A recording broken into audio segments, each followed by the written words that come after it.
Well, hey y'all. I just wanted to do a video while this was on my mind. Some of you saw where I posted earlier about a group of us going to UGA today and doing some outreach. Uh, a guy on one of those small little amps that tour guides use, voice projector type thing, not a megaphone or anything like that.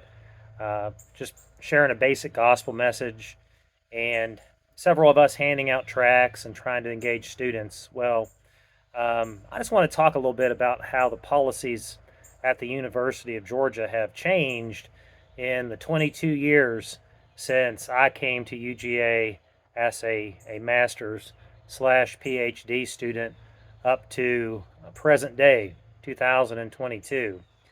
And, I remember the whole time I was in grad school, um, when I was faculty there, when I first started when I left the university, and the first few years of doing uh, open air outreach, interaction, anything from surveys to handing out tracts to preaching, not regulated. Okay, you didn't have to reserve a spot.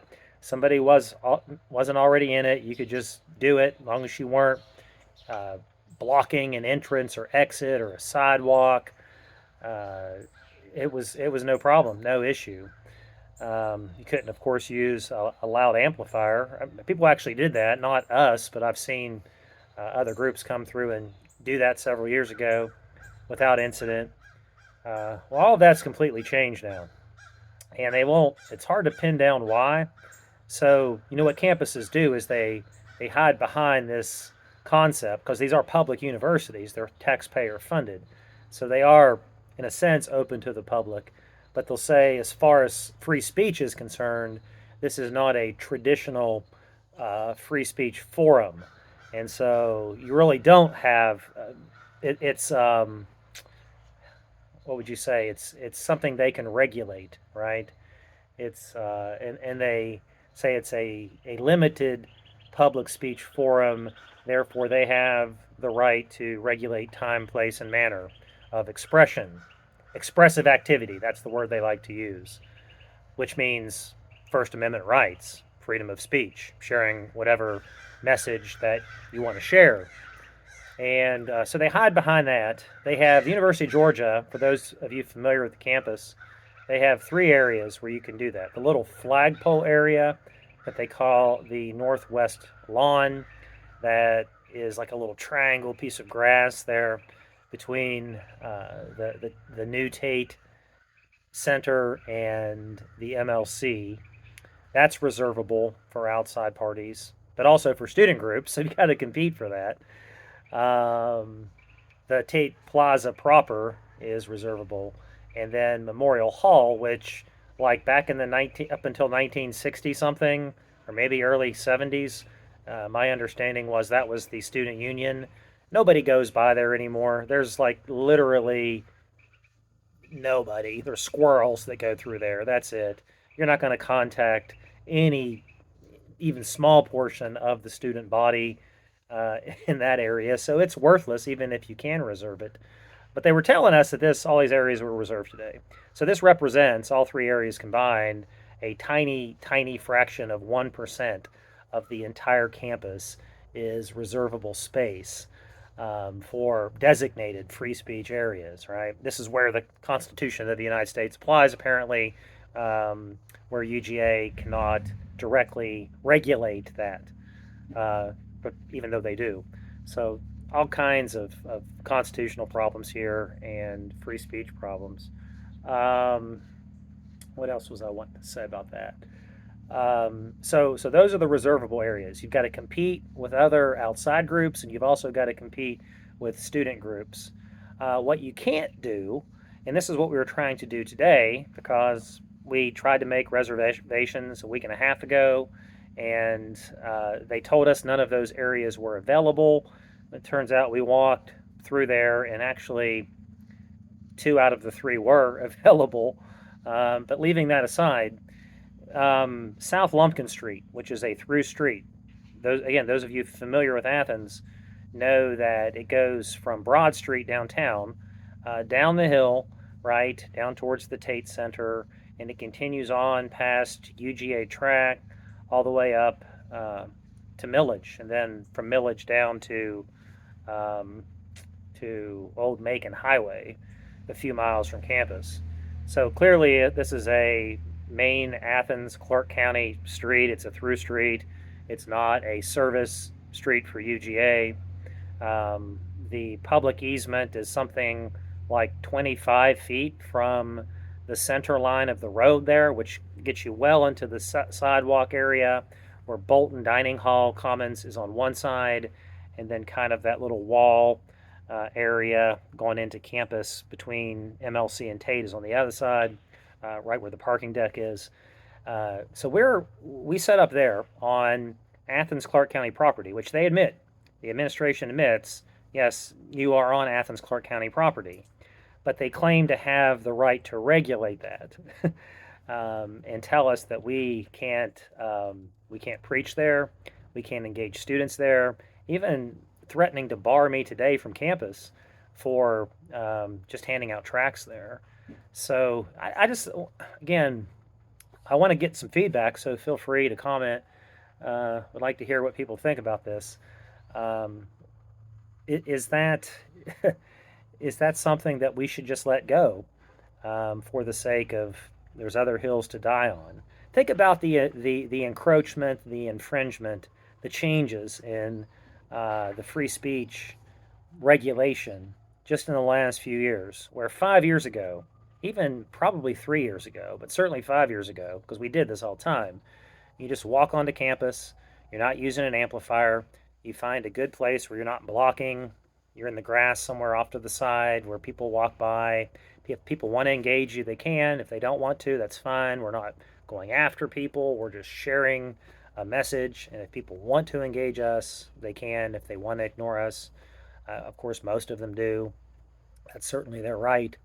Um, to the point now where just in a couple years, they're threatening me with banning me for campus just for standing on a sidewalk that's not even on campus, that's just adjacent to campus, and holding out gospel tracts for people if they want to take one.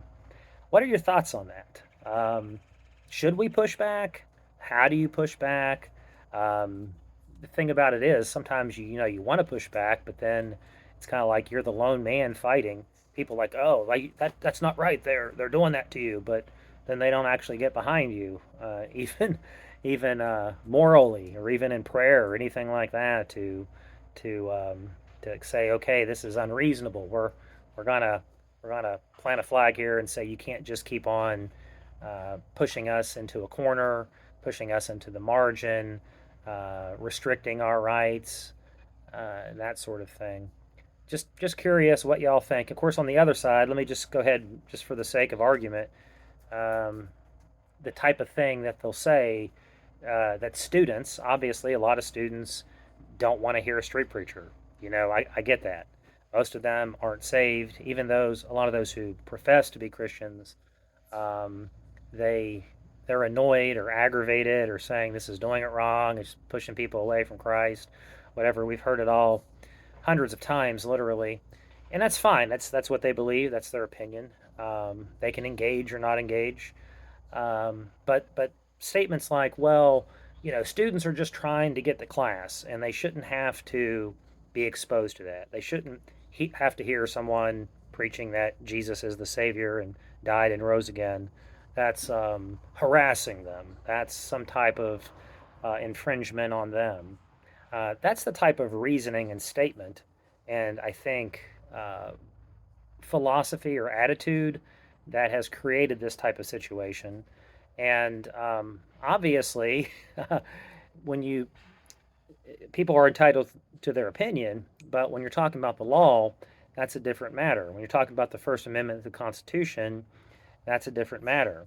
Obviously, throughout the history of the Christian church, sometimes preaching was well received and many people responded to it positively, surrendered their lives, began to follow Christ. But also, just as often, perhaps even more often, People were annoyed. A lot of times they were enraged.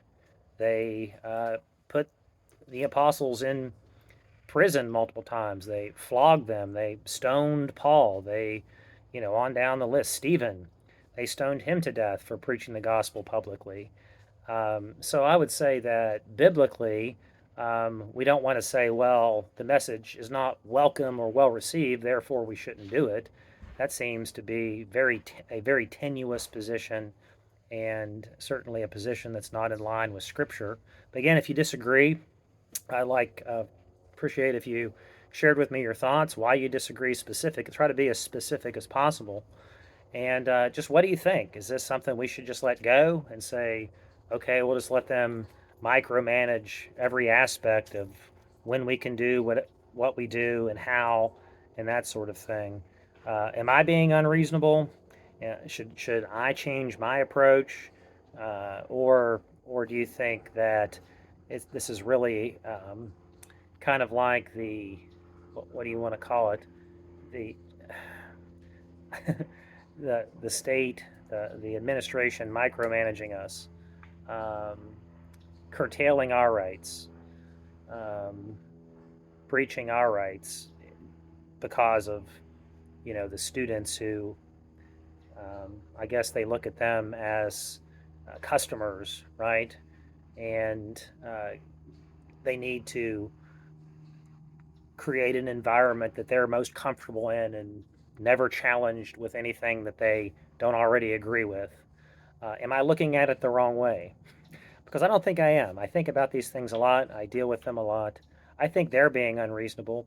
I remember whenever I taught at UGA, one of the things that I would tell my students when I was in my honors class, I said, if you spend 4 years here at the University of Georgia and you never come across ideas that you don't agree with, that you have to interact with them, even if you don't agree with them, that are different from what you already believe, then the university has done you a tremendous disservice, because it was a given across literally hundreds of years of tradition for universities that one of the main reasons they existed was to challenge people's beliefs. You may end up keeping your beliefs, right?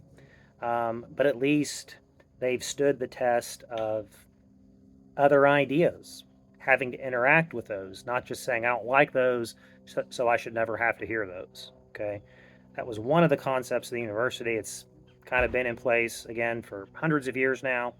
Are we past that now? Is that something we should be okay with? Should we accept that? Should we push back against that? And if so, how do we do that? Again, I have my own opinions, obviously, my own persuasions, but also I'm wanting to hear from other people. What do you think about it? What's the right way for a person who has been called to be um, one who proclaims the gospel publicly and engages people in all kinds of ways, from tracts to dry erase board to surveys to preaching and everything in between, interviews? Um, what should my approach be at a place like University of Georgia that is really trying to do whatever they can, really, to minimize our presence there? Anyway, share your thoughts. I'd love to hear what you think, and please do be praying for us. God bless you.